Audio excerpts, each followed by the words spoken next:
lives in the streaming world of what he believes to be of quality. But there is, unseen by most, an episodic horror-based TV show. A show that still holds up. A show called Tales from the Darkside.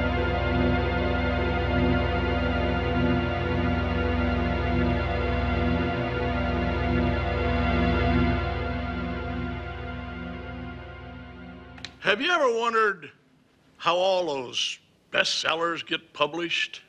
Did you ever think it was talent or art had anything to do with it? No. Magic. What? Magic. Pure and simple. Welcome back to Talks from the Darkside, the podcast where we talk about Tales from the Darkside, the horror anthology television show created by Richard Rubinstein and George Romero. I'm Joe Lascola. I'm Sean O'Rourke.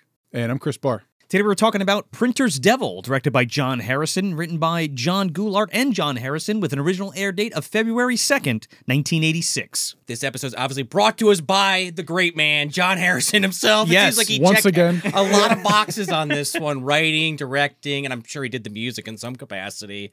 I don't know. I would hope, right? Sometimes he does. Thinking about it now, it's like, it's like not that memorable. Even if you did, sorry, John. Yeah. Sure. But in the music, at least. Yeah. I don't know. This one's okay. I kind of like this one. yeah, it's like, we get John Harrison, which is always a fun, seeing his name in the credits here. Most of the time. Most of the time. I don't want to show my hand yet. I have some thoughts about this episode that may be accurate or just a lot of me jumping to conclusions. But when we start talking about the episode, I'll explain why I feel that way. We'll see how Joe and Chris feel about I what think I'm gonna we get have into. pretty similar thoughts. Possibly. People that have seen the episode might know where we're going with this, but we'll get there. This one's got a lot of, I don't know, there's comedy in this, but it's not so heavy-handed.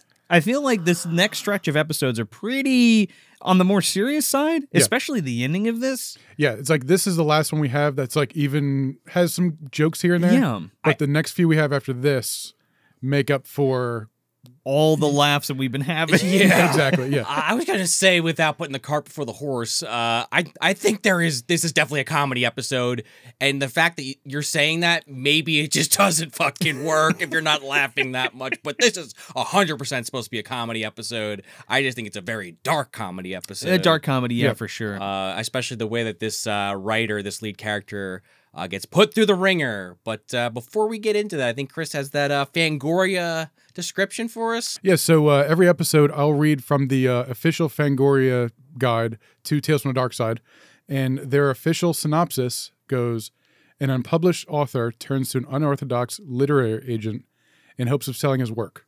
However, the agent's formula for success requires ritual sacrifices, both animal and human. That's a nice tease. Actually, that's pretty good. I mean, that's kind of giving away the goat, It does, literally. but yeah. Where's the goat, guys? Right. Is he gonna eat the goat? Yeah. But in the scheme of things, like, yeah, they're spoiling something, but there is a literal carrot on that one if you don't know what's going to happen. So we're introduced to Larry Manetti. He plays Junior Harmon, and he was on Magnum P.I. That was like his big TV Yeah, that was like his big show. claim to fame. And I, doing the IMDb like links, like, what else was again? Yeah. He was in not only the original Magnum PI, but I didn't know they rebooted Magnum Me PI. neither. But he was in that too. Okay. So cool.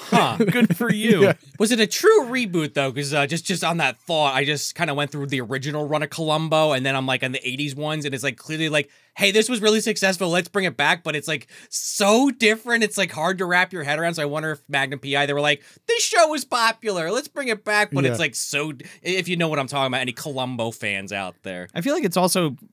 I wouldn't be surprised if it was like a semi-parody, because they did that. They've been doing that a lot. Yeah. Like even like the Miami Vice stuff. And also it ties into, thinking of an earlier Tales episode. Yeah. It's like maybe it got canceled. Somebody else wanted it back. If you see where I'm going with this. Yeah. Yeah, the aliens came down. Yeah. And they called up Larry and they gave him some of those vitamins and they made You need a new to reboot Magnum PI. Yeah. Please. Our civilization depends on You it. have to bring back Magnum PI. A race depends on it. With this schlub. Yeah. So yeah, Junior is a struggling writer, and when I say struggling, I mean like a literal starving artist. Yeah. He's like on the phone with his editor trying to like beat a fucking check out of him for something that he like did 2 weeks ago, and he's got no food in the fridge. Oh, he's got a banana. Oh, that's right. Yeah. Moldy banana. Orange juice and a moldy banana. That's it. And like how this scene especially, it's like, working freelance, you know how it goes trying to track, chase people down and owe you money. You feel it. You feel it in this So this scene. one I'm like, oh. Yeah, it like gets. That's what I was trying to say earlier. Like this one gets under my skin, and it might be like I'll get to my final thought. But Yeah. yeah. Okay. But yeah, he's checking his mailbox. Oh, they should have had a check 2 weeks ago. Yeah. I know that feeling. Yeah. Yeah. It's like I'm waiting on one now. Speaking of, yeah. He like calls him up. He like calls up the editor, and he's like, put the fucking editor on the phone. I need my check. Like I haven't eaten in 3 days. And she's like, oh, can you hold? Please? Who is this? It's the Yeah. secretary. He's like, you know damn well who it is. Yeah. It's like he's not important. They don't care. No, they don't care. Yeah. So they hang up on him, and he's screwed.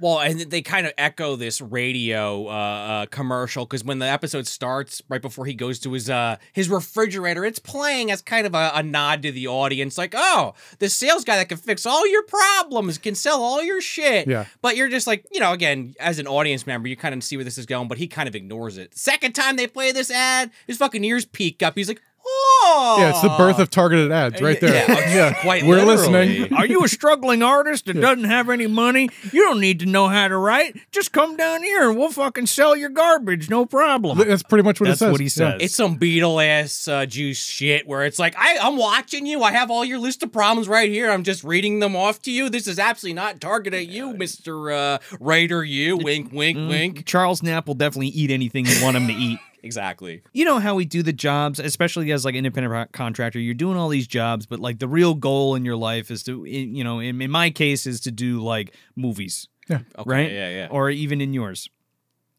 And in this guy's, he doesn't want to write like stupid puff pieces or anything for any magazines and stuff. He wants to write a novel. Yeah. Something that speaks to him and something that, because he's, comes from his heart. That's what his passion is. That's yeah. what his passion is.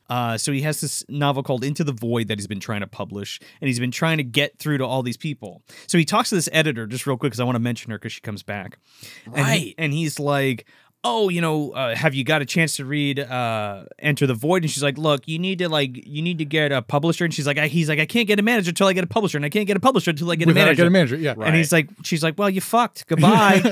That's it. And that's that. And then it's like, this kind of threw me off a little, and maybe I was overthinking this, but I think the episode's fucking with you a little because he puts his head down, and I want to say, unless I misremembered this, they even throw a mirage effect on the screen. So I'm like, is he fucking dreaming? Because then that's when he suddenly gets this radio thing playing that he's going to get help, but then it never really goes there, so I think I'm overthinking it. But I didn't even catch the mirage effect. So I neither. could have missed that. I could have misinterpreted that. But I thought he was dreaming for like 10 minutes of the Yeah. episode, and then like things keep progressing. And I'm like, oh no, I'm just overthinking this. It would be interesting if it was a dream and he wakes up and nothing happened, but it's still cool. It's like even if you think you saw a mirage effect or some kind of like Sure. transition there, it's like that still is a neat effect to even think you saw. yeah. Because it does sort of play into that, like, is even the radio ad, it's like, is this real? Or is he I guess that's thinking where it? my brain was going, Yeah, whether it actually yeah. happened or not. So I was kind of in that. Tails was sucking me in, I Yeah. guess, There, right? there was definitely an element there, like when the voice is coming out of the radio, it seems like it almost like hears what's going on in Yeah. the room. And it's like, hey, Alexa, find me a job. Right, yeah. the Charles origi- Knapp, find me a job. The Well, why original didn't you say Alexa. so, kiddo? Hey, Xbox, find me a job. Oh God, remember that? Hey Xbox, that was a Yeah. thing. But yeah, you're right, and I guess like the point is that it is ominous, and it is kind of this like booming voice out of the skies, in the form of a radio, and that is literally the point. Because when he goes to see this guy, the picture is quickly painted. So he hears this thing on the radio, and he finally gets desperate enough, and he goes down to the office to meet Alex Kellaway, played by Charles Knapp. Oh, yeah. And what is with this office? It's like he walks in, there's like the little waiting room, and it's like, looks like the DMV for a second, kind of. I mean, I offhandedly mentioned Beetlejuice, but it kind of makes me think of Beetlejuice, which again is a parody of DMV. But you're right, Chris. It's like, what is even happening? There's like secretary that works for this guy that's like intentionally over the top eccentric to throw people off, I think. It looks like he's about to get some bootleg plastic surgery. Exactly, yeah. Like Dr. Nick's about to walk in from The Simpsons, obviously.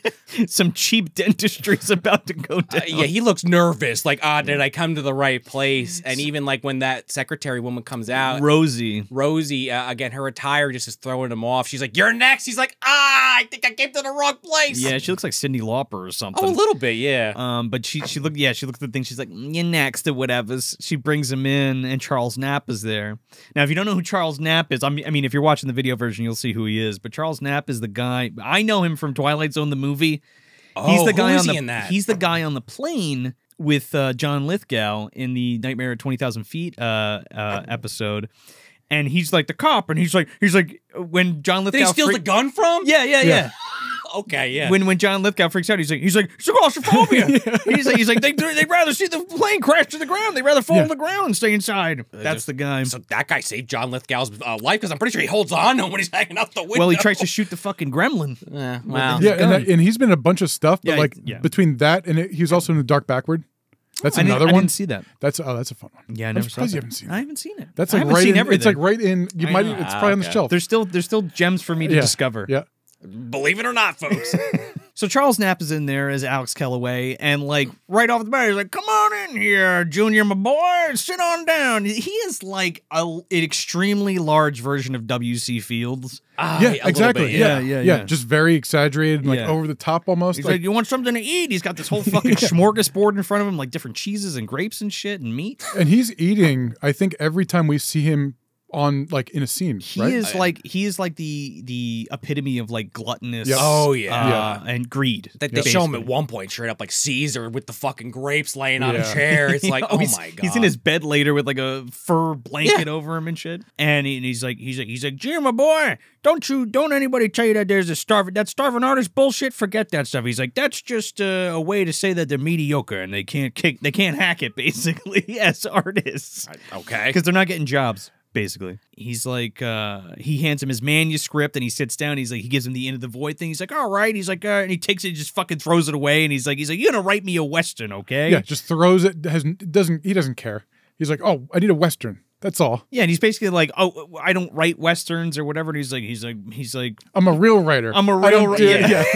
I don't write that bullshit. I'm above that trash. And he's like, yeah, sure you're not. Okay, whatever you say. Then he like pulls out like this wooden box with like this like tin can phone in it. There's like 2 phone lines hooked up to a fucking tin can. Yeah, this weird little machine in a little case. He's like, what the hell is that? This measures your S rating. What does that mean? Yeah. This is a Scientology reference straight up, by the way. Is it really? That's what they do. They hold this fucking device, and it's like this. It's got to be Scientology. That's the only thing I can think of. You grab this thing, and it tells you how much energy you are, and then give Xenu money. Yeah. In this case, it's how much money you're going to make. Well, that's what it is, because Yeah. he grabs that can, and he's like, oh, the meter went up. This is going to be some good stuff. You're going to make me good money. It's like a ride at the boardwalk. Yeah, kind of. Yeah, he said it's like 150 plush. And I get 20%. And he's like, well, you're going to make 120 because I get Yeah. 20%. There you go. Right, and then he is like, oh, does anybody owe you any money? And he's like, yeah, Well- well this editor, I've been trying to get this $1,200. He's like, hold on, what's their name? And he like tells him, and he's like, hold on. And it's almost like he has like a bank. He has like all the fucking drawers there with names yeah, on there's them. a whole wall. It's like a full of- hidden painting. Yeah. And he like hits it, and it's like a secret door. has the guy's name on it. Yeah. Pulls it out. What is that? Like a cloth he has inside? Yeah, it's like a card catalog that he Yeah. opens, and it's like a handkerchief. Right, and like when he first walked in the room, you're not thinking anything of it, but the secretary like told him to take his tie off. Well, she spills champagne on him. Oh, it's like a by, ruse. by accident. Yeah, Yeah. because she's like, Junior, my boy, we're going to make you a bunch of money. And he's like, let's celebrate. Oh, whoops. Yeah. Oh, give me your tie. Yeah, let me take your tie in the other get room. that. It's obvious. Yeah. Yeah, you're right. But then when you see this like lockbox get open and him pull out, oh, this thing would be convenient. I knew I should have saved it. You're like, oh, He fucking- this is nefarious, but you don't know why. Yeah. He dumps out a box of King Willie shit on the table.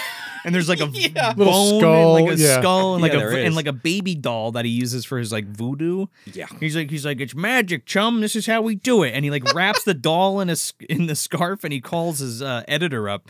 He's like, hey, how you doing? I was like, hey, you owe my new client some money, you scumbag. And he's like, yeah. As he's talking to him, the guy just keeps giving him excuses, like line after line.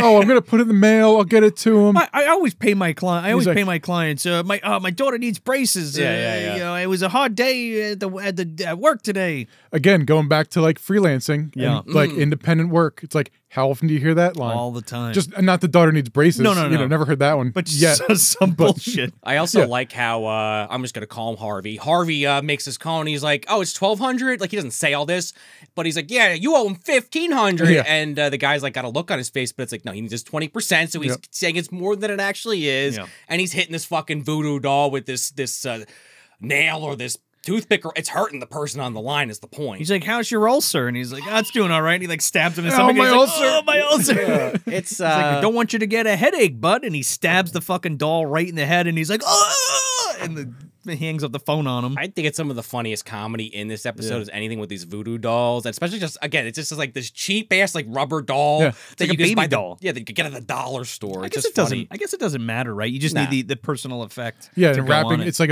I guess it's a physical like representation of the person. Yeah. I mean, there's a whole voodoo thing you can get into here. I mean, It's Charles fun. Lee Ray knows all about it. So Yeah, right. we'd have to ask him. your own personal mojo, Doc. But it's fun though. It's like now we're setting up. It's like we have voodoo at play. Oh, We get another voodoo episode, Yeah. which is like I'm all for it. Hey, sign me Yeah. up. I mean, this is another one of those sell your soul for Yeah. your art kind of Yep. things. Yeah, Just like we had in the Satanic Piano. right. Like yeah. he hangs out with that guy who made the fuck. What was his name? Oh, I cannot Oh, remember. The yeah. guy with the long hair with the skull. Shh, what was his name? Oswald forgot. Cobblepot. Yeah, Oswald Close Cobblepot, enough. but Yeah, yeah. We had a name. It's been Yeah. a while since we filmed. Yeah, that they're hanging out. episode. He was that guy's agent for a little Right. while. Yeah. But he's like, the good book says you got to do some animal sacrifice for me, Good kiddo. book. Yeah, it's like this thing that's like this big. Fucking Necronomicon. He fucking slams on the table. He's like looking through it. He's like, huh, you're 35 and you're 6 feet tall and you got brown eyes. Well, it says animal sacrifice here, so you got to kill some animals and then we're all good to go. Your dreams baby. come true. And your dreams come Yeah, true. that's all. As I was watching this episode, I'm like, I wish magic were kind of true. Yeah. Who says it isn't? Wow. This is He's like, this is how you get famous, Junior, Yeah. my boy. It's all magic. That's what we do. We use the magic to make people famous. You think anybody wants to read this shit? No, Well- we gotta put a spell on them. Yeah, he says, how do you think all the bestsellers get published? So it's like alluding to, it's like Yeah. he's the publisher for all these Yeah. artists and Yeah. writers. I kind of love that aspect of it. It's just this big, I'm saying it's about Harvey Weinstein or about executives, but it's kind of just like poking fun at the whole industry on some Yeah. level when you really start thinking about it. It's kind of genius. So he goes home and the last time we saw his apartment, it was in shambles, and now it's all nice and shit. He's wearing a suit. He's now He dating that. painted the walls. Yeah. Oh, He's yeah. now dating that editor Brenda that he had Oh, yeah. called in the first place to pitch his book. Well, the devil or whatever he is calls. Oh, I used a little magic to have her be interested in you. I hope that's Yeah. okay. And he's like, okay, yeah. He's like, Junior, my boy, I killed a fucking ox and a tiger, and I put them together, and now she wants to fuck you too. Now you get a date with Miss Hardcastle. Yeah, so he calls him up and he's like, Junior, my boy, yeah, I got that chick Brenda there. She's pretty good, huh? Well, guess what? I need a spy thriller whipped up, baby. Something in the Middle East. Doesn't fucking matter. Who cares? Nobody reads that shit. Anyway, I'm sending over a goat. Yeah, For my you to- assistant sent a goat over. Right, because it's like, he doesn't want him to sacrifice animals. It's more like, well, we're sacrificing animals, and part of your contract is I might need those animals one day, so they can just hang out in your fucking apartment, I guess. He like stocks up on all these exotic animals because he's not sure what he's going to need for for each spell. He's that covering all the happens. bases. And then his date, Miss Hardcastle, she's looking around. She's like, oh, you're an animal lover. I love that. At It's like, first. yeah, sure. That's what's going on here. 6 months later, and the house, like, Sean, you mentioned before, was like Ace fucking Ventura. Because Oh, it's like Ace, yeah, big time. Because, like, he's got cages all over. He's got, like, a fox and a tiger cub and a skunk and some other bullshit. Yeah. Like, all he needs is like the fish in the bathtub. yeah, and, yeah. You know, all the that stuff. penguins in the, Yeah, in the yeah. freezer, Right. in the fridge. Well, they come by, like the secretary now, like dressed differently again, just updating her look, I suppose. And now she's got a fucking baby cub, a cub black bear. She's like, all right, the master said here's another one. He's like, I can't sacrifice a fucking bear. What am I doing here? Well, it comes down to choosing between Brenda and all the animals. Yeah. And he has to have them around because he has to make the sacrifice to write the scripts and pitch the movie deals and get all the money. Here's my question. If he's making this kind of money selling these scripts for $100,000 for TV rights, movie rights, again, I'm kind of beating the system by suggesting this, but have like an apartment for the animals and get a different fucking place to live. Is that difficult? Well, I guess he's making hand over fist kind of, that's what's implied. I mean, he is in the same apartment. I guess maybe you're right. Keep him in a different place. I mean, I'm breaking the episode by saying that, but. Well, also, it's like there's also you look at it from the angle of like greed. Yeah, it's like how much is enough. It's like never enough. Yeah, and that's kind of like that's a message in the especially with the ending that we're gonna get to. But it's like you have like the idea of like greed and like it's never enough, and you need more, and you need more and more and more. Where it's like now he has all these animals in the apartment, and it's getting so bad that he has to choose. I mean, it smells got to be horrible, right? Like these things, he's not cleaning up after him, right? So he goes down to Alex, and he's like, "Look, Alex, I can't do this anymore." He's like, "My wife's gonna leave me. All these animals are too much." He's like, "I can't do it." Yeah, kind of gives him an ultimatum. Like he marches down there all like thinking he's gonna tell him off. He's like, He's like, "Junior, you gotta kill that bear. I just sold this pre-movie deal or whatever." Also, like you just said, he goes down there thinking he's gonna tell him like what's what, but like, bro, you don't have any of the cards. Like that guy has all of your fucking cards, and you he have saw no room to stand he was on. there at his office watching him when he was on the phone with the guy. He saw the voodoo doll from the other guy. You watched him do the fucking voodoo. You're killing animals. He's gaslighting himself for Like, magic. oh, what's happening here? I'm just so This is stupid. bizarre. Yeah. He's trying to convince himself that everything he did was the right decision. So, So he tells Alex this, and then Alex is like, "Rosie, get me that tie." So fast forward, and now like Junior's completely broke. He's still living with Brenda. They had to like sell all of their possessions. They haven't got any. Neither of them have gotten any jobs or anything. So they get desperate again, and he calls Alex back, and he's like, "Alex, you need a spy thriller. You need a romance with fast women and all this shit." And he's like, because he keeps asking for that fast women. Don't need any of those. You know what? I've been thinking about you. I've been thinking about the voice. Oh, he also has headaches, and you see Charles Knapp like squeezing the fucking doll head right in the face. He keeps going, "Oh man." I just want to note that because that was fun. He's like, "I think you know what, Junior, my boy, Into the Void can be a smash hit. What do you say?" He's like, "Holy shit." He's like, "You're going to publish my novel?" He's like, "Yeah, I'll go on tour. I'll go on tour for 3 years if you want me to." Yeah. And he's like, "A sacrifice?" But what's it going to take? Okay. And he's like, and then you don't hear what he says. And then the absolute total dark turn of this episode is that he goes up behind Brenda and she's like, "Oh, is everything going to be okay?" He's like, "Everything's going to be just fine, sweetheart." And he pulls out the dagger, and obviously it's insinuated that he's going to kill her. And right here we have like a really slow shot down where it shows the two of them, like he's hugging her from behind. Yeah. And it just pans down and he pulls out this weird like ceremonial dagger. Yeah. Yeah. Credits. They showed it earlier. I mean, any fucking knife in the hand can they sell the point home, but it is specifically one they mentioned earlier for sacrifice, and it's like, ooh. Yeah. This scene, like, it's all funny and goofy and shit for the duration of the episode, but like all of a sudden it gets super serious at this scene. In the last like 10 seconds. In the last 10 seconds. And it just made me feel some feelings because I was like, "Oh, you're going to kill this woman that you love to publish your novel?" Yeah. And it was just like, I don't know, like it really... Yeah. Like even his phone call with them like right before this, it's like it's alluded that it's like for something big like this to happen, it needs a bigger sacrifice. Yeah. Well, so now like animals aren't enough. He's like, "We're moving on to bigger mammals." Yeah. And then finally, of course, human sacrifice. Right. I mean, I wasn't really shocked at all. I kind of saw it coming a mile away. I don't know if that's just me seeing a lot of these types of shows at this point, but like as soon as he got off the phone and it was like just a room of him and the wife, and it's like, all right, if he doesn't like say something about killing her or they don't imply it, I'm going to be disappointed. Yeah. The way it's done is very effective. That's I just what I feel mean. like it's like the second the single shot of just her in the chair, it's like, oh, she's fucking dead. Yeah. And the whole punchline is like having to kill somebody to get your art noticed or like famous. Basically. Your loved one. Yeah. And it's also like what's most important. It's like your career or like someone that's like you're in love with. Which is like a big message of the episode, which is fucked up. But with that, let's get into some final thoughts. What do we think about this episode? I think this episode's okay.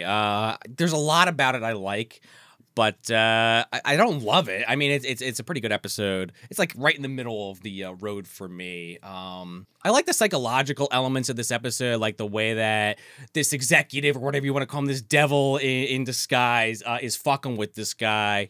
But then it does kind of come down to that final like greed kind of always wins, for lack of a better term. And I kind of like that because even though I'm kind of like focused a lot on like that parody element, which again, I don't have any evidence whether that was the case or not. It just really feels like that's what they're kind of leaning into, which takes me out of it a little bit. It's kind of hard for me to kind of detach my brain from the reality of Harvey Weinstein was a thing in film for the last 40 years and people just didn't do anything about it for decades. Again, maybe that's not what John and the rest of the Tales crew were going for, but it's hard for me to separate that thought from my head, which maybe isn't fair to the episode, but that's kind of how I end up where I'm at with my final thought, so I just want to say that. But yeah, this is definitely one I would watch again easily. It's very entertaining. It's a comedy episode that I don't think necessarily nails the comedy, but enough of it is kind of hits me. Not emotionally, but it's like, all right, that was pretty funny. Like maybe like 10% of it's really hitting me where it needs to, but that 10% is really funny. And then there's that final dark twist kind of is like, all right, this is Tales. This is kind of what we want if they're going to go down this road. It's not going to compare to Comet Watch. I'm not saying that. But it's definitely nowhere near Did You Know, Chaser? Not to always reference that one. It's a solid ass episode to me. It's like I didn't really like it, but I do appreciate an episode starting off light and you think it's going to go one way and be like, oh, it's one of these. Yeah. And then takes a darker turn. My thing is I wish it took the darker turn earlier. I could see that. It's like, it feels like a long episode. A little too late. Yeah. And it's like, it doesn't go where I'd like it to go personally, but, and by the time we get there, it's like the credits are up. And it's like, not saying I want to see like him keep sacrificing people or anything like that, but it's like, I feel like that twist could have been a little earlier than like those last couple seconds. Yeah. And it's fine. It's like ending on a, a dour note like that is one thing, but it's like I wanted more out of it and it just didn't go the places I wanted it to. Sure. So it's like, all right, you lost me a little bit there. I appreciate it. It's like got some fun parts, but overall it's like not, I don't know. I'd skip it. I like this one. It's definitely not my favorite by any stretch, but I like the concept that it deals with. And again, this isn't the first episode, nor the last episode we're gonna get that involves magic, voodoo, the devil, and being successful in life. And I always think these stories are kind of great because they're almost tantalizing in a way, where it's like, if somebody came to you tomorrow and was like, Joey, my boy, you're going to make $1 bajillion and you're going to make that fucking movie you want to make, baby. But you got to kill this puppy. Would I do it? I don't know if I would do it. Yeah. But it's entertained when I watch shit like this. And I'm like, man, what would I do? What if? Sure, you know, what if magic was real and it could actually change the course of the trajectory of your professional career, right? I like Charles Knapp in it. I think he's funny as hell. Painting. Now, he's not the devil in this per se. Yeah, that's why it's kind of hard. I mean, if I just could remember the damn character's name, it'd be easy for me to just say it. He's just a guy. His name's Alex. It feels like he's kind of like the devil incarnate, like not actually, but it's like there's a term for it that's escaping me, like the wolf in sheep's clothing kind of thing. Yeah, right, yeah. Well, he's your best friend. Yeah. But he's almost sort of like a cartoon wolf. Yeah, in a way. Yeah. Like I could picture like the cartoons of like the wolf that's like up to no good. Yeah, no, for sure. Exactly. And that's what I guess that's what I'm saying. Like he's painted as this like kind of jolly, like fun-loving, like chubby guy who wants to. He's your best friend. I'll make a deal with you. Well, it's all gonna work out fine. Like, shake your hand while stabbing you in the back. My little chickadee, right? Very W.C. Fields-esque, but yeah. I think I'm gonna agree with Chris where like it takes these funny turns, mostly dark comedy stuff, but by the time we get to the part where it's like, oh shit, that really hits, it's over. He says something along the lines before. He's like you can't eat self-respect, Junior, and that's the big thing of this where it's like he's struggling with being true to himself and true to his art and putting that out there. And it makes you question, like, if you could harness that power and make your dream come to life, would you do it? Yeah. What would you do? Yeah. It's like how far is too far? Yeah. How far is to achieve what you want to achieve? Yeah. I think it's a good episode. I think it's fine, and I think all the characters are likable, and it's an easy watch, and it's an enjoyable watch. But Chris is still skipping it. Yeah, I'll skip it. It's like I'm skipping ahead a couple more episodes. No, I get it. Yeah. Only one more. I'm not saying it's bad. It's just, but that's the the fun thing about like discussing it here. It's like we're each going to have our own outlook on it, and like it's like we're each going to have our own way that we're coming at these episodes, and like that's the beauty of talking about these. It's like you're going to have something to say about it that I didn't notice, and like vice versa and things. Yeah, that's the best part. And just one final a little cherry I'll add to your thing that what you just said, Chris, is like if you are actually marathoning the whole series, it's not like you're just dealing with like those 20 episodes. Like there's quite a few, so I can understand skipping 10, 12 episodes over the course of 50 or 60 episodes. I get it. I totally get it. In the overall scope of the series and all 4 seasons, there's a lot to chew through here. Sure. Yeah. And sometimes it's like, do I want to experience this one again? It's like it's like I get it. It's like I know what else is out there. There's other ones I'm going to be chasing after more than this one. I totally get that. And I think that's what I mean. With that being said, I would say this is like a 5-minute inner skipper.